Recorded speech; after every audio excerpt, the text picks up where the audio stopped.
Kami dari peserta Latsar CPNS Provinsi Kalimantan Tengah, Angkatan 13, Kelompok 2B. Perkenalkan, saya Estu Jati Utama dari unit kerja SMAN 1 Benua 5. Saya Gridita Alvarina, bertugas di SMAN 1 Pulau Malan.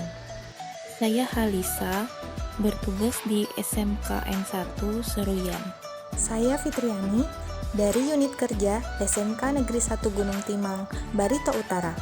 Saya Melaneka Putri yang bertugas di SMKN 1 Mendawai. Di sini, saya dan teman-teman akan membahas materi ASN beraneka, di mana aneka adalah singkatan dari akuntabilitas, nasionalisme, etika publik, komitmen mutu, dan anti korupsi.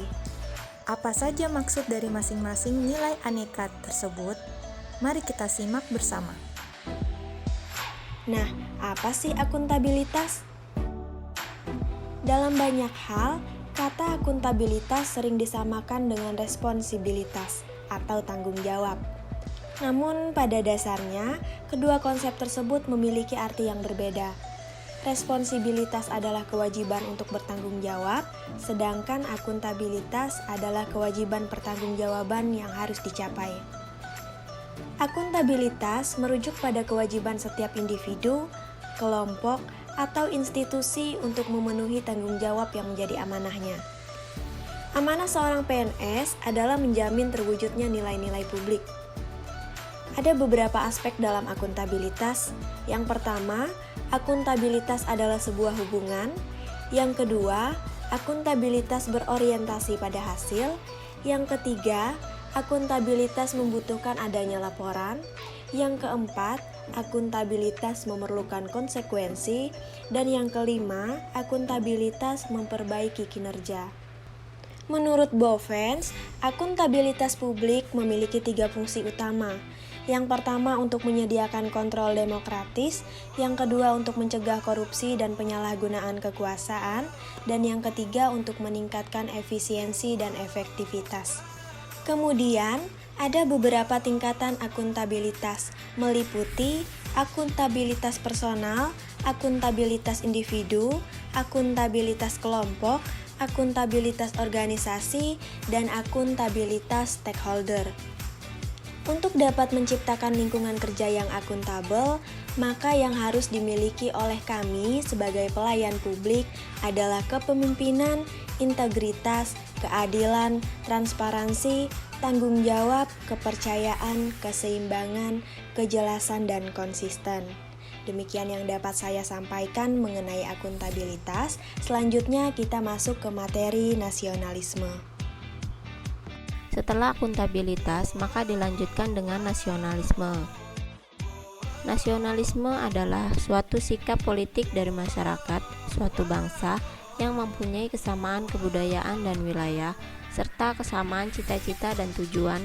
Dengan pemikiran masyarakat suatu bangsa merasakan adanya kesetiaan yang mendalam terhadap bangsa itu sendiri. Sedangkan menurut Kamus Besar Bahasa Indonesia, nasionalisme adalah paham atau ajaran untuk mencintai bangsa dan negara sendiri. Ada beberapa hal atau kegiatan sederhana yang bisa kita lakukan sebagai cara untuk memupuk sikap dan rasa nasionalisme. Yang pertama, mencintai produk dalam negeri. Kemudian ikut upacara bendera pada hari Senin di sekolah ataupun pada 17 Agustus hari kemerdekaan. Bangga akan bahasa dan budaya daerah. Taat menjalankan perintah Tuhan Yang Maha Esa, termasuk di dalam Pancasila sila pertama. Sebagai guru, tidak melakukan diskriminasi terhadap siswa karena pada dasarnya setiap manusia mempunyai kecerdasan yang berbeda-beda. Selanjutnya, memberikan hak siswa sesuai dengan usaha yang telah dilakukan. Dan yang terakhir, dalam memajukan kualitas pendidikan di sekolah, guru harus menjalin kerjasama dengan stakeholder dengan senantiasa melakukan koordinasi. Itu beberapa contoh tindakan sederhana mengenai nasionalisme yang dapat dilakukan di lingkungan sekolah. Selanjutnya adalah etika publik.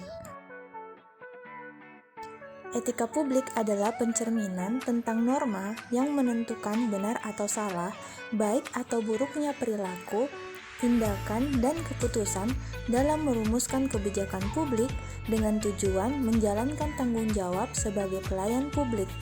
Sebagai ASN yang melayani, maka kita perlu beretika. Dan karena setiap profesi ada kode etiknya, maka itu perlu menjunjung tinggi standar etika publik. Nilai etika publik dapat diterapkan dengan melakukan hal-hal berikut. Pertama, menerapkan budaya senyum, salam, dan sapa dalam melakukan pelayanan. Bertanggung jawab dalam menggunakan barang milik negara. Dan yang ketiga, berlaku adil kepada semua sesuai aturan dan kesepakatan. Selanjutnya adalah komitmen mutu. Komitmen mutu berasal dari dua kata, yaitu komitmen dan mutu, di mana komitmen adalah suatu keadaan di mana seseorang membuat perjanjian atau keterikatan baik kepada diri sendiri maupun kepada orang lain yang tercermin dalam tindakan atau perilaku tertentu yang dilakukan secara sukarela. Sedangkan mutu adalah suatu nilai atau kualitas dari suatu produk atau jasa. Maka, arti dari komitmen mutu itu sendiri adalah janji pada diri kita sendiri atau pada orang lain yang tercermin dalam tindakan kita untuk menjaga mutu kinerja pegawai. Nilai komitmen mutu ada 4, yaitu efektivitas, efisiensi, inovasi, dan mutu. Penerapan komitmen mutu pada unit kerja, contohnya seperti yang pertama dalam hal efektivitas, dengan melakukan pelayanan terbaik dengan sepenuh hati dan saling bekerja sama dengan rekan kerja lainnya. Yang kedua, efisiensi, yaitu dengan tidak melakukan pemborosan waktu dalam bekerja. Yang ketiga, inovasi, dapat diterapkan dengan penggunaan teknologi yang berkembang pada saat ini. Contohnya di masa pandemi seperti sekarang ini, mengajar tidak dianjurkan dengan melakukan tatap muka, tetapi dilakukan dengan pembelajaran jarak jauh, yaitu menggunakan Microsoft Teams ataupun Zoom Meeting. Yang terakhir adalah mutu, yaitu disiplin dalam jam bekerja sehingga pelayanan dapat dilakukan secara optimal dan target pekerjaan yang ada dapat dicapai. Aneka yang terakhir adalah anti korupsi. Kata korupsi berasal dari bahasa Latin, yaitu corruptio, yang artinya kerusakan, kebobrokan, dan kebusukan. Selaras dengan kata asalnya, korupsi sering dikatakan sebagai kejahatan luar biasa. Dalam pemberantasan korupsi dikenal istilah tunas integritas. Nah, apa itu tunas integritas? Tunas integritas adalah pribadi-pribadi yang memiliki komitmen integritas yang tinggi dan bersedia membangun sistem integritas baik di organisasi maupun bangsa. Tunas integritas merupakan terjemahan dari konsep yang berprinsip bahwa manusia sebagai faktor kunci perubahan. Nah, sekarang apa saja sih yang menjadi nilai-nilai dasar anti korupsi? KPK bersama dengan para pakar telah melakukan identifikasi nilai-nilai dasar anti korupsi dan telah dihasilkan sebanyak 9 nilai anti korupsi, yaitu 1. Jujur, 2. Peduli, 3. Mandiri, 4. Disiplin, 5. Tanggung jawab, 6. Kerja keras, 7. Sederhana, 8. Berani, dan yang terakhir 9. Adil. Sekian dari kami, terima kasih telah menonton, sampai jumpa di video berikutnya. Salam aneka.